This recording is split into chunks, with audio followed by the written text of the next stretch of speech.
Ciao a tutti e benvenuti da Bilalla. In questo video vedremo come creare questi piccoli angioletti. Questi angioletti che vedete sono stati fatti alcuni con una pasta sintetica polimerica a cottura e sono questi tre qui.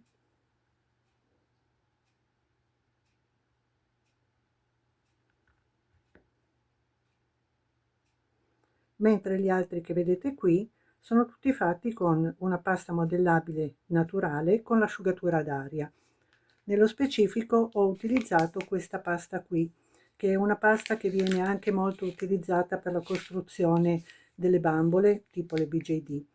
Comunque, se non avete questa pasta e non volete acquistarla, potete comunque utilizzare una pasta anche più economica, come il Dash, per esempio, che va bene anche per fare questi lavoretti. Il procedimento è praticamente uguale, quindi sia che usiamo delle paste a cottura o che usiamo delle paste con l'asciugatura all'aria, la cosa importante è estrarre le ali dallo stampo quando sono ancora morbide. Questo perché ci permetterà di adeguare la forma dell'ala al corpicino dell'angioletto. Diversamente, come vedete, lo stampo è piatto, se noi lo lasciamo asciugare o cuocere direttamente nello stampo avremo delle ali molto rigide che quindi non si presteranno ad essere attaccate all'angioletto. Quindi per procedere a fare questo lavoro dobbiamo avere della pasta, come dicevo, degli stampi. In questo caso io ho utilizzato questi due tipi di stampi anche per avere delle grandezze diverse, e poi degli stampi per le ali.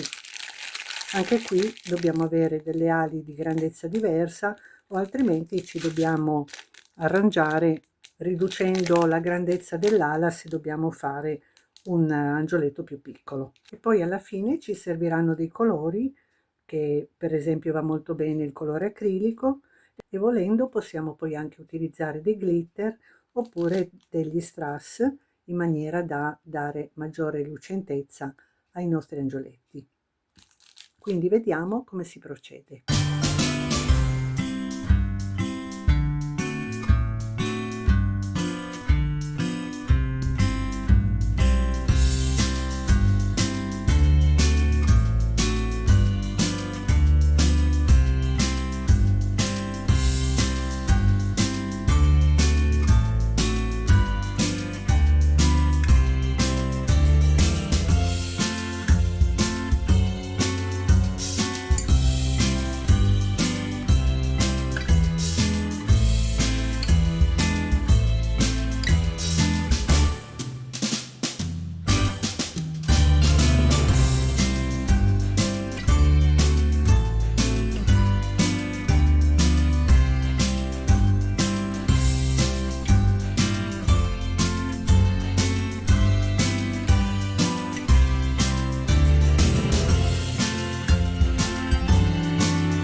Quando l'impasto sarà perfettamente asciutto e quindi anche le ali avranno preso la loro forma, dobbiamo incollarle con una colla specifica.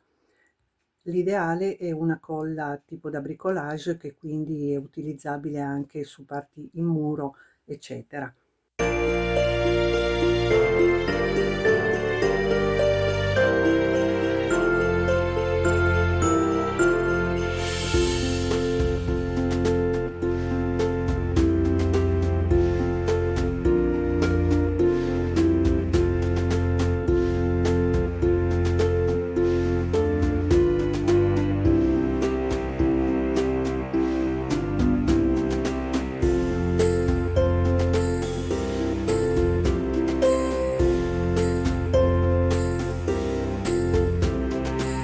Quando la colla è asciutta possiamo procedere alla colorazione.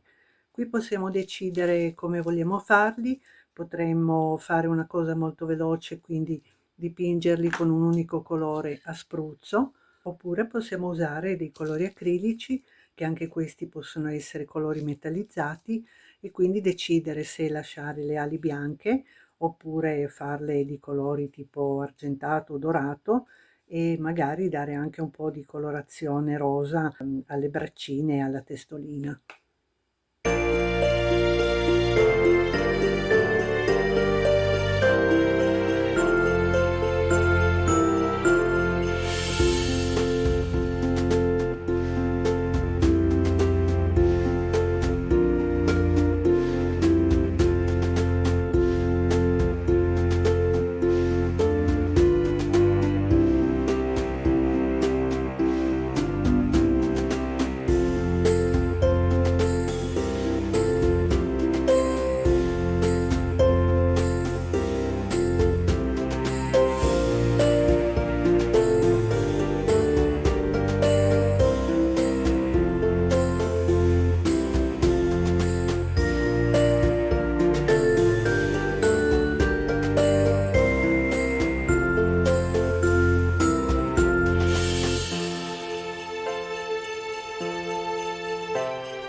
E per finire possiamo applicare degli strass utilizzando della colla per bigiotteria.